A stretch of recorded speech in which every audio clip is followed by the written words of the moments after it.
मेरे प्यारे साथियों, स्वागत है आपका अपने YouTube चैनल राजस्थान जी के स्टडी में। दोस्तों, हमारा दुर्गों का टॉपिक चल रहा है और हमारा भरतपुर का एक किला था। उस भरतपुर के किले के बारे में एक लाइन है, वो आपको याद करनी है। तो जो भरतपुर का किला है, इसके बारे में कहा जाता है कि 8 फिरंगी 9 गोरा, कि 8 फिरंगी 9 गोरा और लड़े जाट का 2 छोरा। तो ये बात आपको याद करनी है कि 8 फिरंगी 9 गोरा व लड़े जाट का 2 छोरा। ये जो बात बताई गई है, ये जो कहावत है, किस दुर्ग के लिए प्रचलित है? तो आपका सीधा सा जवाब होगा भरतपुर के किले के लिए। और ये जो 2 छोरे आएंगे, इसमें पहले का नाम होगा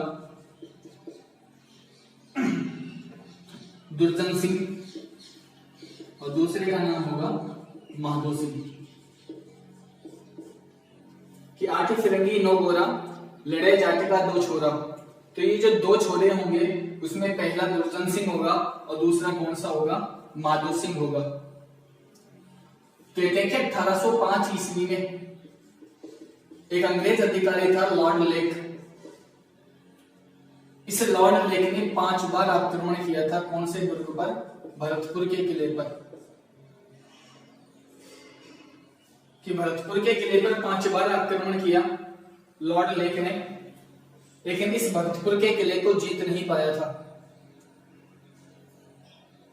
और इस युद्ध के समय 1805 के समय इन दोनों व्यक्तियों का नाम महत्वपूर्ण है, दुर्जन सिंह और माधो सिंह। नाम किस किसका आता है?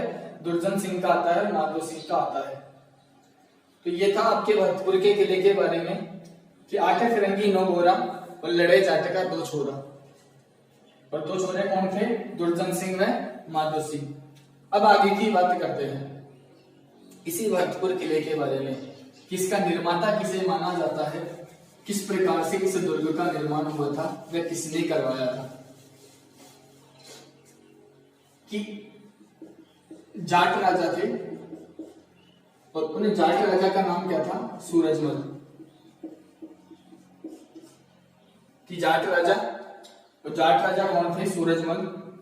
और कहते हैं कि सूरजमल ने 19 फरवरी 1733 ईस्वी में, कि जाट राजा सूरजमल ने 19 फरवरी 1733 ईस्वी में इस भरतपुर के किले का निर्माण करवाया।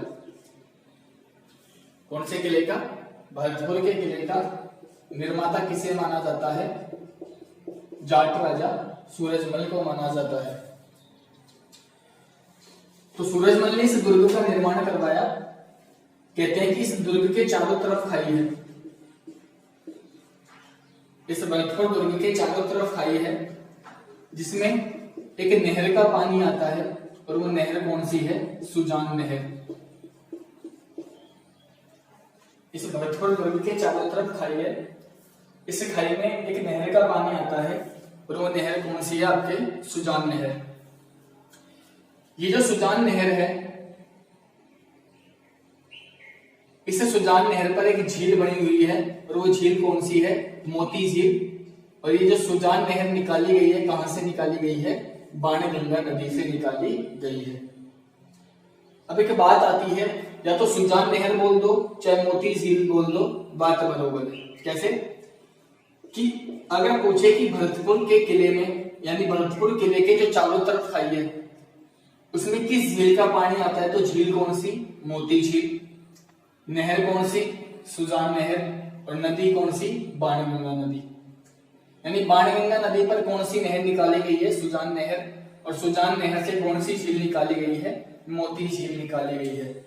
और ये मोती झील इस भरतपुर की लाइफ लाइन कहलाती है। कि भरतपुर की लाइफ लाइन अगर कोई झील मानी जाती है तो कौन सी मानी जाती है? मोती झील भरतपुर की लाइफ लाइन मानी जाती है। कौन सी मानी जाती है? मोती झील भरतपुर की लाइफलाइन मानी जाती है। आगे की बात करें, इस भरतपुर के किले को अन्य किन नामों से जाना जाता है? तो भरतपुर के किले को जो नाम दिए जाते हैं इसे कहा जाता है जाटों की शान, उसके बाद इसे कहा जाता है मिट्टी का किला, इसके बाद इसे कहा जाता है अजयगढ़ और कहा जाता है इसको लोहागढ़।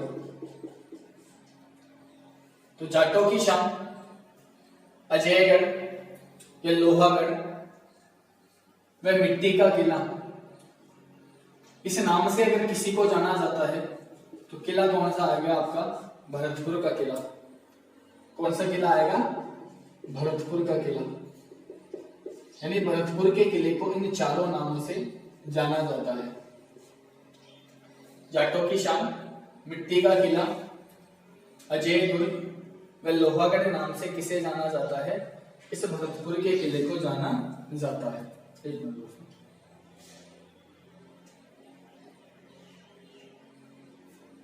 ये था भरतपुर के किले के बारे में। आगे की बात करें भरतपुर किले के बारे में, तो भरतपुर राजस्थान की पूर्व दिशा में स्थित है। भरतपुर राजस्थान की पूर्वी दिशा में स्थित है और भरतपुर राजस्थान का पूर्वी प्रवेश द्वार कहलाता है। कि पूर्वी प्रवेश द्वार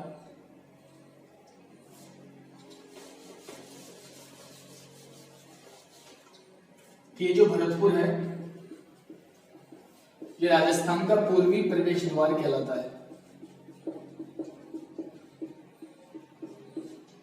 कि भरतपुर राजस्थान का पूर्वी प्रवेश द्वार कहलाता है। तो ये जो भरतपुर का किला होगा ये पूर्वी सीमा का प्रहरी कहलाएगा। राजस्थान में जो पूर्वी सीमा का प्रहरी माना जाता है भरतपुर का किला माना जाता है, जबकि जो पूर्वी प्रवेश द्वार माना जाता है वो आपके भरतपुर के जिले को माना जाता है। कहते हैं कि यहाँ के दर्शनीय स्थल, कि दुर्ग में कौन कौन से दर्शन, कौन कौन से स्थान है जो देखने लायक है, उनकी बातें करते हैं। तो दुर्ग में पहला आता है किशोरी महल।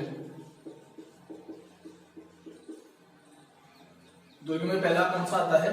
किशोरी महल आता है और एक दादी महल आता है।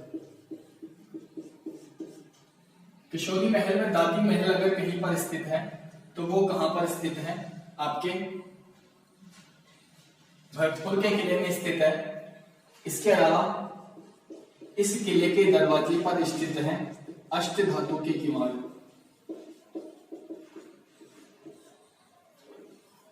राजस्थान में अगर अष्ट धातु के किवाड़ कहीं पर निर्मित है, यानी कहीं पर लगे हुए हैं अष्ट धातु किवाड़, तो किस किले पर लगे हुए हैं? भरतपुर के किले पर लगे हुए हैं अष्ट धातु किवाड़।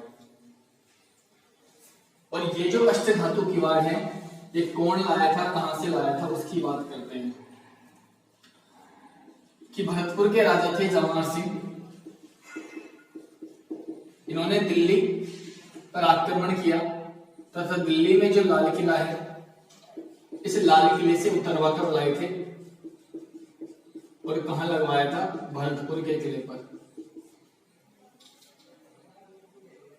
कि भरतपुर के महाराज जवाहर सिंह इन्होंने दिल्ली पर आक्रमण किया और ये जो अष्ट धातु के किवाड़ थे ये लाल किले पर लगे हुए थे और यहां से उतरवाए और कहां पर लगवाए? इन्होंने इस भरतपुर के किले पर लगवाए। अच्छा, लाल किले पर कहां से आए थे? तो जो दिल्ली का बादशाह था शाहजहां, ये बादशाह शाहजहां झिरी का किला है इलाहाबाद में, तो दिल्ली में ये झिरी का किला, यहां से उतरवाकर कहां लगाता है? लाल किले पर शाहजहां। और इस झिरी के किले पर किसने स्थापित करवाए थे? अलाउद्दीन खिलजी ने। कहां से लेकर आया था? चित्तौड़गढ़ दुर्ग से लेकर आया था। यानी कहानी सुनो कि ये जो अष्ट धातु के किवाड़ है ये अष्ट धातु के किवाड़ पहले चित्तौड़गढ़ दुर्ग में थे, यानी चित्तौड़गढ़ दुर्ग पर लगे हुए थे। वहां से उतरवाए थे किसने? अलाउद्दीन खिलजी ने। कहां स्थापित करवाए? झिरी के किले पर। इस झिल्ली के किले से उतरवाए शाहजहां ने कहां स्थापित करवाए? लाल किले पर। और लाल किले से उतरवाए जवाहर सिंह ने कहां स्थापित करवाए? भरतपुर के किले पर स्थापित करवाए। तो ये था आपके अष्ट धातु की वाड़ और ये था आपके भरतपुर का किला। यहां पर एक राजराजेश्वरी, ये भी आपको लेना चाहिए, यहां पर एक राजेश्वरी माता का मंदिर भी स्थित है जो कि जाट राजवंश की कुलदेवी मानी जाती है, राजराजेश्वरी माता। तो राजराजेश्वरी माता जो कि जाट राजवंश की कुलदेवी है, इसका जो मंदिर है ये भरतपुर के किले में बना हुआ है। आगे की बात करते हैं अचलगढ़ का किला। अगला किला देखते हैं अचलगढ़। अचलगढ़ दुर्ग जिसको आबू दुर्ग भी कहते हैं और किस जिले में स्थित है? सिरोही जिले में स्थित है। कि अचलगढ़ दुर्ग या आबू दुर्ग जो कि कहां पर स्थित है? आपके सिरोही जिले में स्थित है और इसका जो निर्माता माना जाता है 1452, राणा कुंभा को इसका निर्माता माना जाता है। तो राणा कुंभा ने 1452 अचलगढ़ दुर्ग का निर्माण करवाया। कहते हैं कि इस दुर्ग में स्थित है परमाणु के कुल देवता और उनका नाम क्या है? अचलेश्वर महादेव। कौन है? अचलेश्वर महादेव।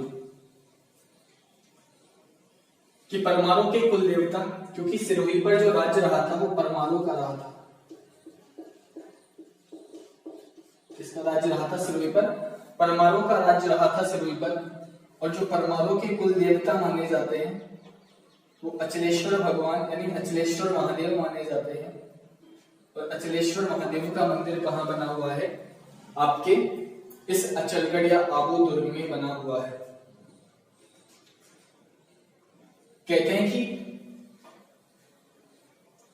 ये जो अचलेश्वर महादेव है यहां पर एक ब्रह्मगढ़ स्थापित है, यानी एक खड्डा है जिसको ब्रह्मगढ़ के नाम से भी जाना जाता है।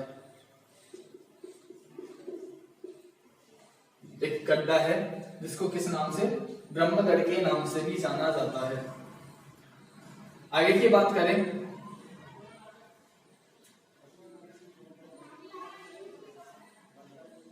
इस अचलगढ़ दुर्ग में स्थित है सावन भादो झील। तो सावन भादो झील आपको कहां देखने को मिलती है? सिरोही और कौन से दुर्ग में? अचलगढ़ के दुर्ग में आपको सावन भादो झील देखने को मिलती है। इसके बारे में ज्यादा डिटेल नहीं है, बस इतनी सी बात याद करो कि अचलगढ़ दुर्ग जिसको आबू दुर्ग भी कहते हैं सिरोही में स्थित है। इसका निर्माण 1452 राणा कुंभा ने करवाया था और यहाँ परमाणु के कुल देवता अचलेश्वर महादेव का क्या बना हुआ है? मंदिर बना हुआ है। और यहाँ पर इस दुर्ग में सावन भादो झील भी स्थित है। सावन भादो झील कहां पर स्थित होंगी? आपके अचलगढ़ या आबू दुर्ग में स्थित होंगी। आगे की बात करें तो अगला दुर्ग आता है भैंसरोडगढ़। तो भैंसरोडगढ़ जो दुर्ग स्थित है वो कहां पर स्थित होगा? चित्तौड़गढ़ में स्थित होगा। कि भैंसरोडगढ़ जो दुर्ग स्थित है वो कहां पर स्थित है? आपके चित्तौड़गढ़ में स्थित है। और किन नदियों के संगम पर स्थित है? किन नदियों के संगम पर है? चंबल व बामनी नदियों के संगम पर स्थित है। चित्तौड़गढ़ का जो दुर्ग बना हुआ है वो तो गंभीरी व बेडज नदियों के संगम पर। कि चित्तौड़गढ़ का दुर्ग गंभीरी व बेडज नदियों के संगम पर है, जबकि भैंसरोडगढ़ का दुर्ग चंबल व बामनी नदियों के संगम पर बना हुआ है। राजस्थान का एकमात्र ऐसा दुर्ग जिसका निर्माण किसके द्वारा? व्यापारियों के द्वारा करवाया गया। कि राजस्थान में एकमात्र ऐसा दुर्ग जिसका निर्माण व्यापारियों ने करवाया था उसका नाम क्या है? भैंसरोडगढ़ दुर्ग। और वो व्यापारी कौन थे? पहला का नाम था भैंसाशाह, व्यापारियों के नाम थे। दूसरे का नाम था रोड़ाचारण। कि दो व्यापारियों के द्वारा इस भैंसरोडगढ़ दुर्ग का निर्माण करवाया गया, जिसमें पहला व्यापारी था भैंसासा और दूसरा व्यापारी कौन था? आपके रोडाचार्य। क्या कहते हैं? इन दोनों ने इसका निर्माण करवाया था। इस दुर्ग को राजस्थान का वेल्लोर कहते हैं।